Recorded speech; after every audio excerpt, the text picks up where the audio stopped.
Are you quite prepared to meet your eventual doom? Well, boy, do I have the subgenre for you.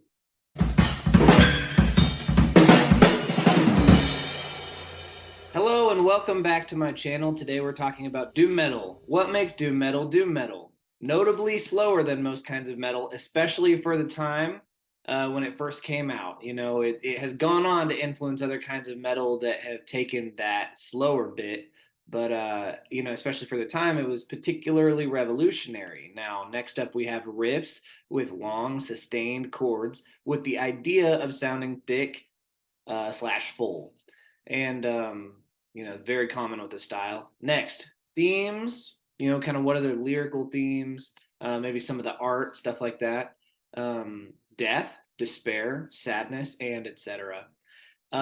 Generally, the exclusion of fantasy or folklore style themes seen commonly in other kinds of metal. There are in doom metal, kind of given the nature of the sound that we've already kind of described, generally a lot of longer songs. Now, this is true to various extents, depending on which kind of doom metal we're kind of talking about. And today, we're going to stick with fairly traditional doom metal. Really, I just want to give you guys, when I get into my recommendations of what to listen to understand the style of doom metal later on in the video. I will generally be basing those recommendations on what's going to give you an idea of the sound of doom metal, not necessarily the other kinds of doom metal. And I'll get into that a little bit later too. But generally longer songs to various extents within doom metal.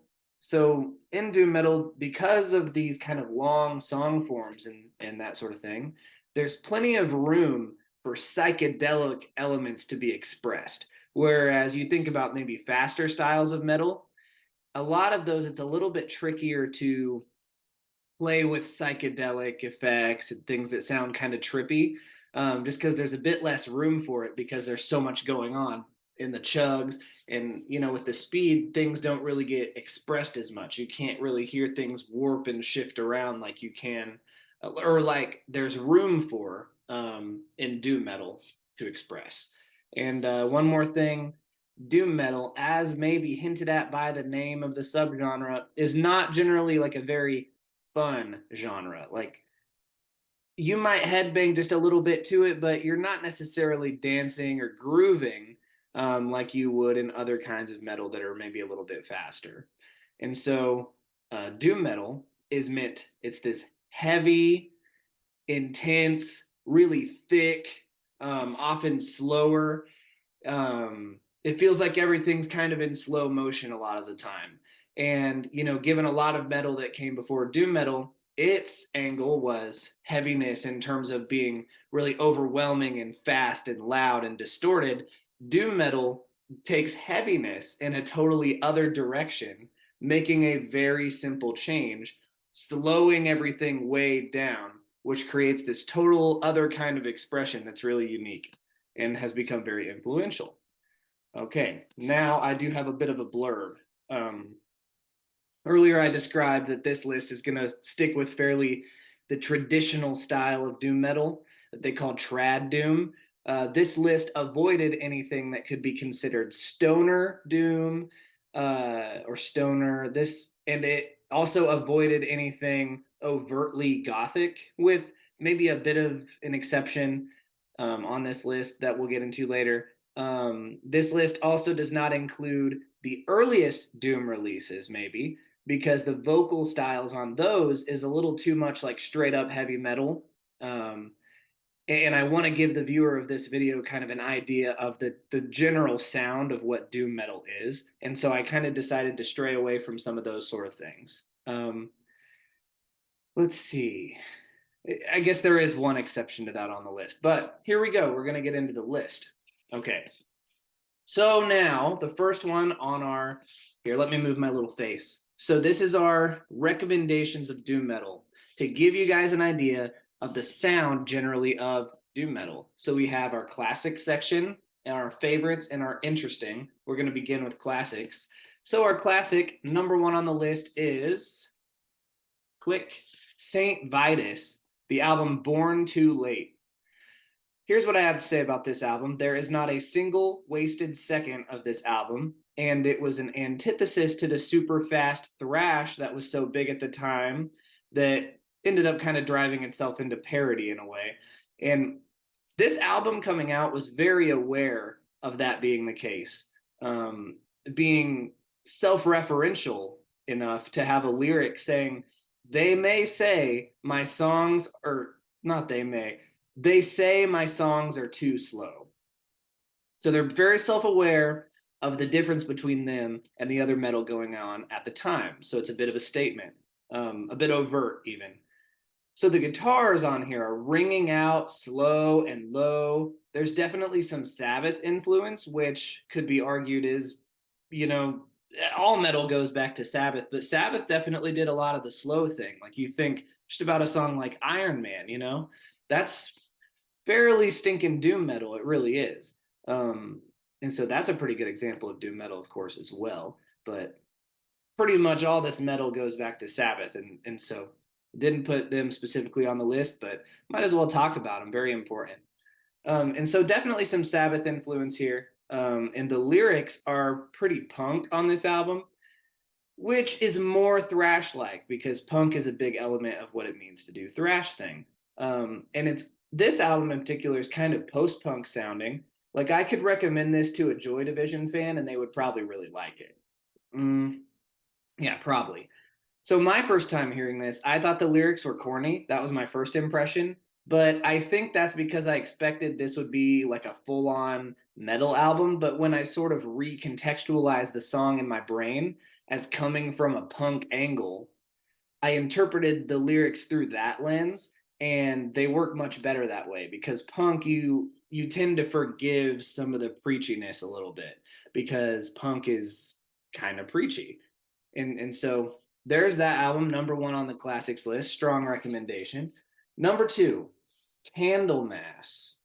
This album definitely takes things in a bit more of like a pure metal direction, not as much punk, um, like the St. Vitus. So I love the super slow and heavy riffs here. The vocalist definitely tends to soar above the music in the more classic heavy metal way, which is sort of what I said earlier that this list is trying to avoid. But this is such an essential doom metal album that it is necessary to include here in the classics. Um, but the album's not necessarily too operatic like some of the like the Iron Maiden type of stuff. It's not like that too often. So in terms of vocal style, it's his own take on it, but also is a product of the metal coming out at the time.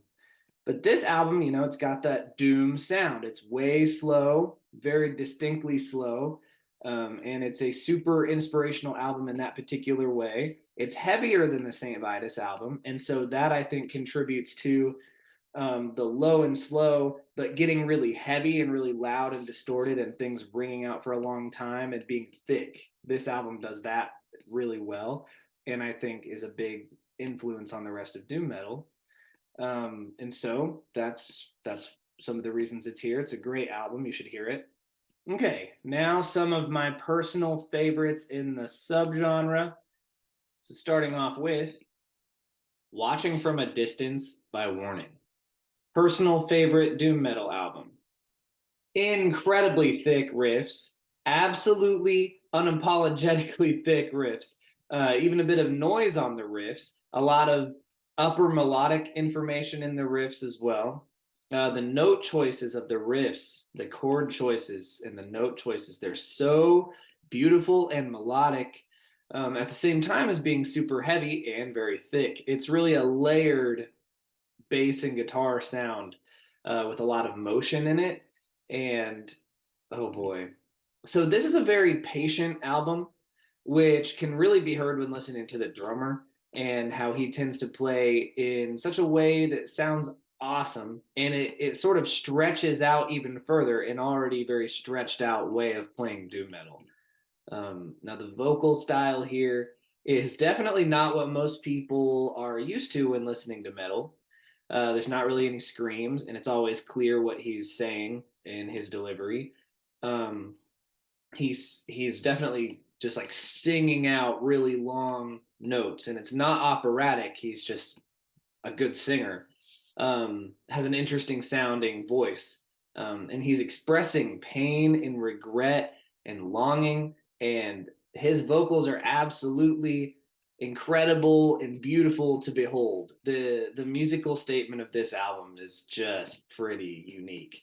Um, it's it's just really like beautiful, really.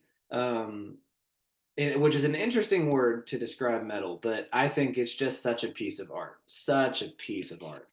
Okay, next up, we will go to Cathedral, Forest of Equilibrium, which I don't know if you can see the album cover terribly well, but that might clue you in that this album, it's really kind of weird. There's a lot of really kind of strange musical elements. What sounds like kind of medieval musical passages here and there. Sometimes like some strange synth sounds here and there. But this album is so heavy and so slow. The lyrical themes here tend to be about existentialism and just how like they think everything is just so mundane and useless and everything just kind of sucks and it's all awful and life is pain and misery.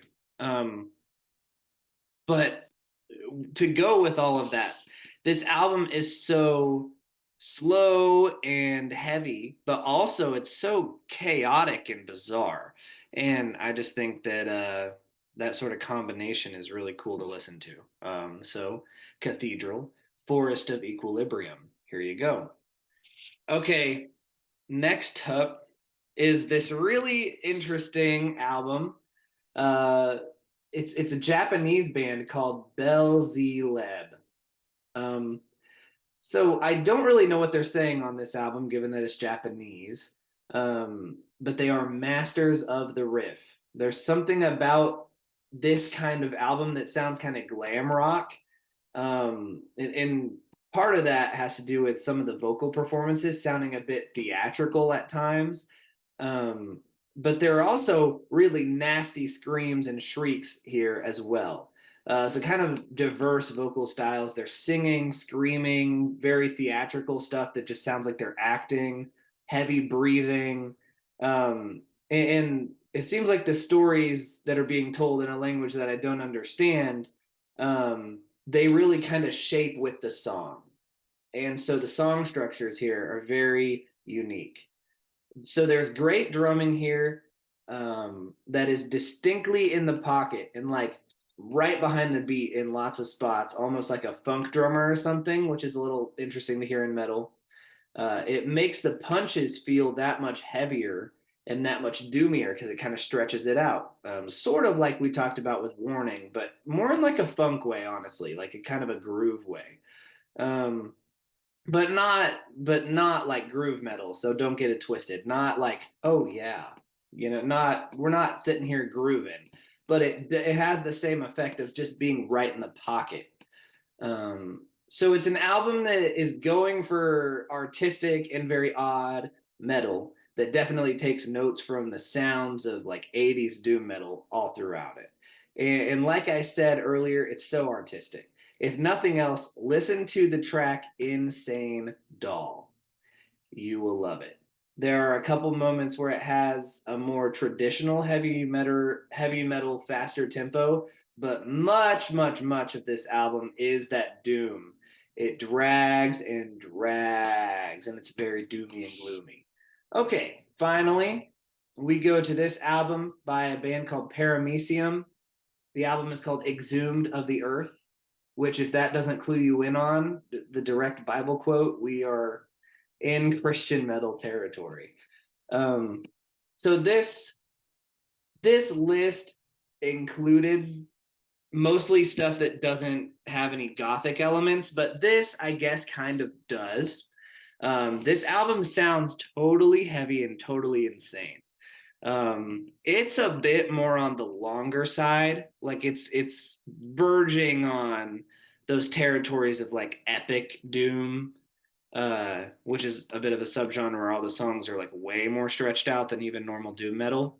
It's verging on that. It's not quite there, It doesn't require as much patience to listen to this as it takes to listen to the epic doom stuff or the funereal doom. That's another one.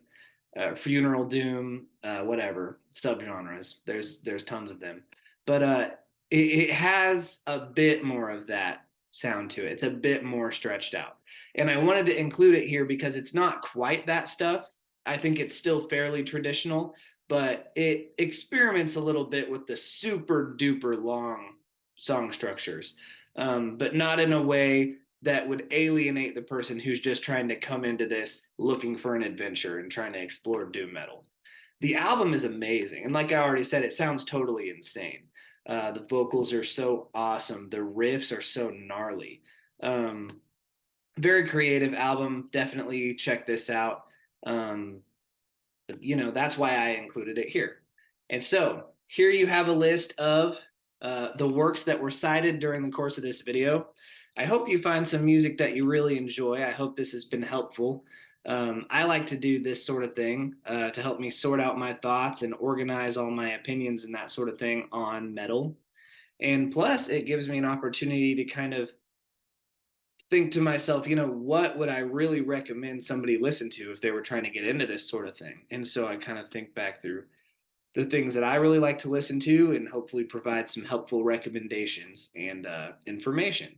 And so I have a whole playlist of these videos that you can check out on my channel. Of course, this will be the most recent video in the playlist.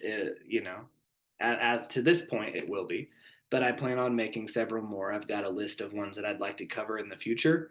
Um, Metal is something you could probably talk just tons and tons about, and maybe I kind of plan on doing that in this metal subgenres explorative series.